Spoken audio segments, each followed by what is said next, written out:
play better. He's extending plays. He's doing really well with scrambles. Keeps his eyes downfield. He doesn't look at the rush. He's made some really impressive wow throws, and they're playing better offensively. Yeah, you guys obviously recruited Arch. What stood out about him during his recruitment process, and what do you remember about it, just given the, I think, celebrity nature that comes with him in that last name? Yeah, it really wasn't about the celebrity nature or the last name. It was about the tape. Have a good relationship with their family.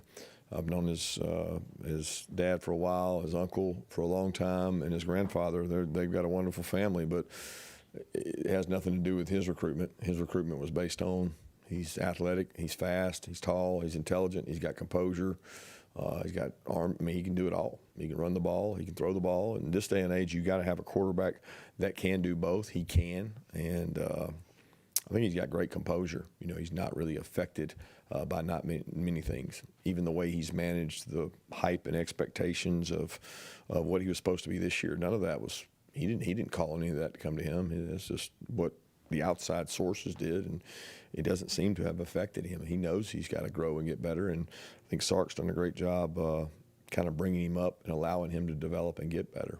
What was your pitch to him to try and come to Georgia? I don't really know about a pitch. I mean, it was relationships. I mean, right? I got to know him. Our staff got to know him. He came over here a lot. He was very honest and had his thoughts about both programs. He liked both programs. He had to pick one. I mean, there was no sales pitch in terms of that. Yeah, Texas comes into this game second nationally in run defense. Just what stands out to you about how they've been so effective in that area? Yeah, they were really effective in that area last year. They're built on the line of scrimmage. They're built to be physical.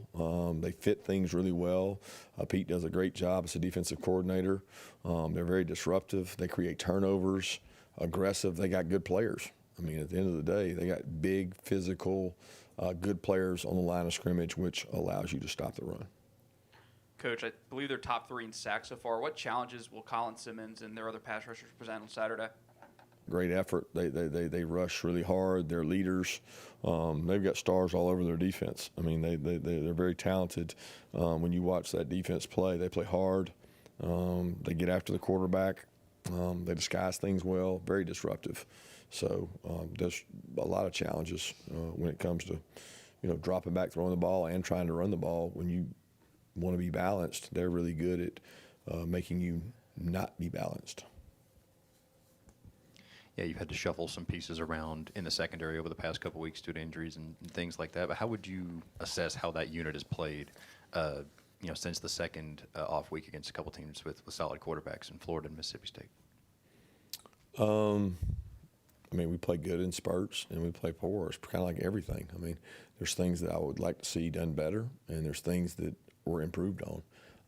So, I mean, it just kind of depends on what quarter, what play you're talking about. Cutter, this is what we're going after. We want to go after people that can lead our team. If they have a skill set that's unique and that we think can make us better, then we want to grow them within our program. They're going to be the face of your organization, so you want to go after the right kind of person. And they're probably the sole person that makes the most decisions outside of the offense coordinator and defense coordinator during a game. So you want to get the right guy from a mental makeup. Kirby, you were asked specifically a couple questions about Arch. What has Gunnar brought to your offense as a first-year starting quarterback? Toughness.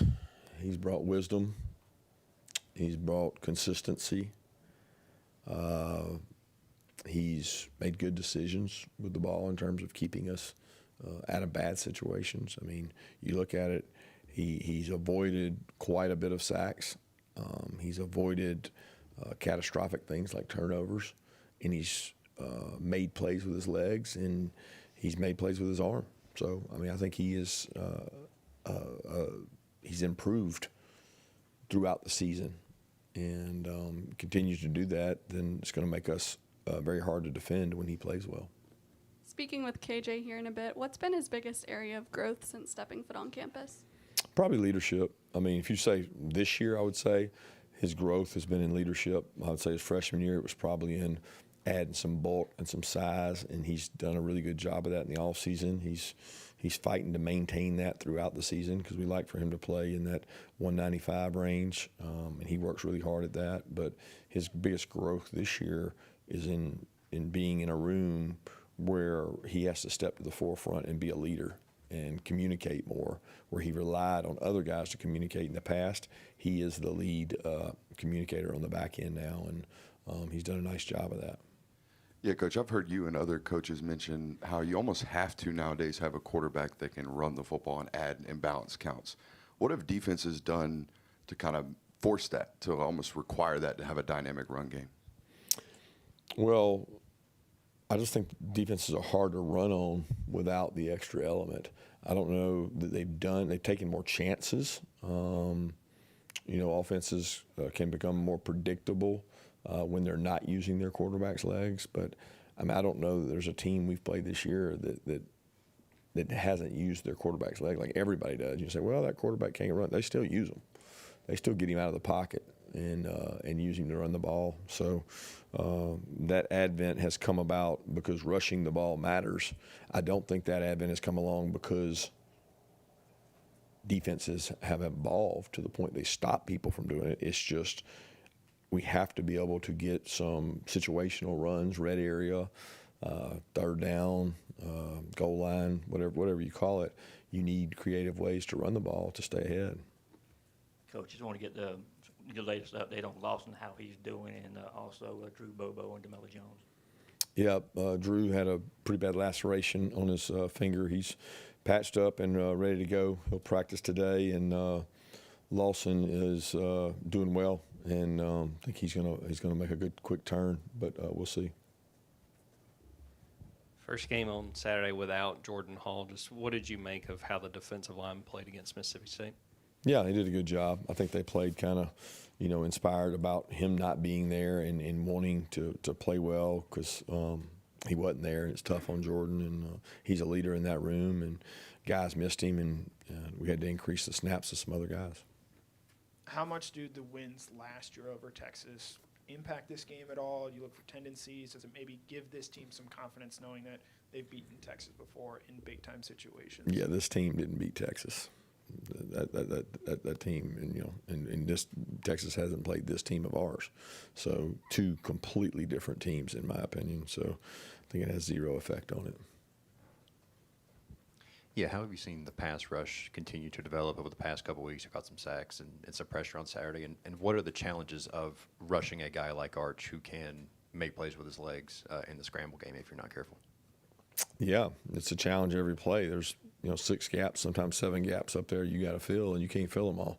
So you got to rush intelligently and violently, and those two don't always mix.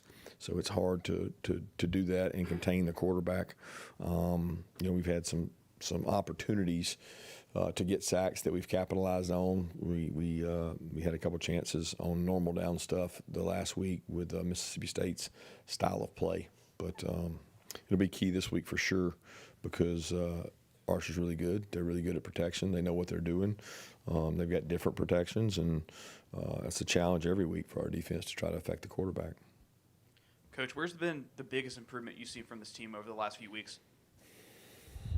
I don't know if I can specify one area. I think I've been really proud of the consistency in practice. So I don't know that that's an improvement. I think that is a staple of this team. They have committed to practicing the right way and improving in a time when some teams are going the other way. Kirby, what goes into the timing now? Walker, Landon Roldan, Elias Williams getting more snaps. How much of it is what you see on the practice field? How much of it is game planning? I think some of it's opportunity. Injuries in some of those cases have brought that about.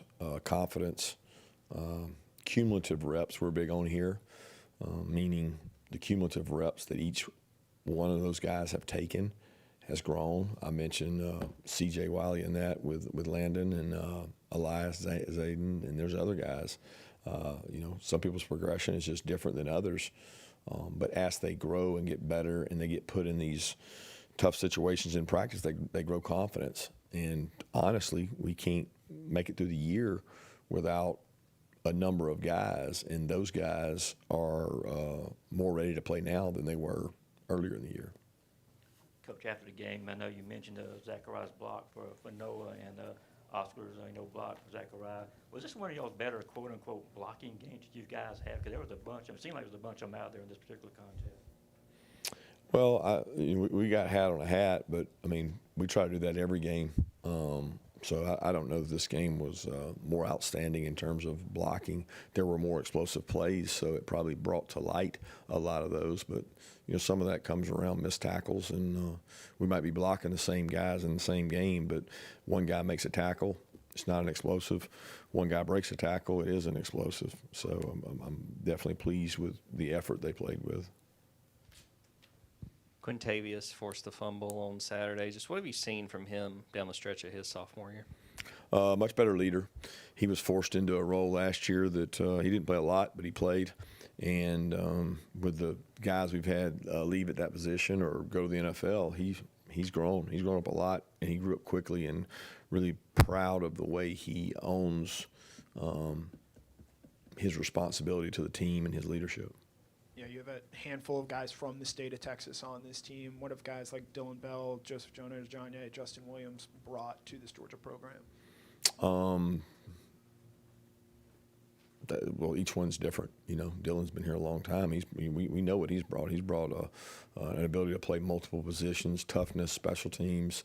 We're still cracking the surface of those other two guys, but they're tremendous leaders. Dylan's a captain this week. He's a joy to be around. They all work really hard. I think they come from great programs. I think Texas high school programs are similar to Georgia, and they have great support structures, community involvement. High school football still matters in that state, and I think that made those guys better football players. Coach, can we get your take on the development of Oscar Delp this year? Seems to gets his first big TD, and then also what is your vision for Elias Williams? He's also seemed to be coming on strong lately. Yeah, I think both those guys are playing well. I think Hartley and Lilly and those guys have done a great job with the development of Elias, but also with Oscar. I mean, he was not a completed player last year, and he came back with a purpose of getting better. And I think he just loves Georgia and loves the team, and he's so fired up every game to do whatever role you ask him to do. I mean, he's just as excited about his downfield block for a touchdown as he is his catch for a touchdown. The guy's never complained one time since being here about touches in the ball and making that a priority. He does whatever the team asks him to do. He's very selfless. I mean, all those guys in that room are. And I think, he should take some ownership in Elias's growth, because he and Lawson both show him how to work, how to do things, what the standard is at Georgia, and they compete with each other to make each other better. Coach, what have you thought of the development of this offensive line throughout the year? Seems like they've gotten healthier, and later in games they seem to be fresh and looking for an opportunity to go finish the game. What are your thoughts on the development this year? Well, we've gotten more continuity, but I mean that's by way of getting guys back from injuries. I don't think we've played our best game yet. Still think we've got a level of conditioning we can improve on in terms of playing hard and running down the field and covering down. I'd like to see more guys in that front group do that. Some of them do, and some of them can improve on it. But I like the depth piece we have, and if we stay healthy, we've got ability to play up to 7 or 8 guys. It's just you don't control the health part of it. Time for one more question.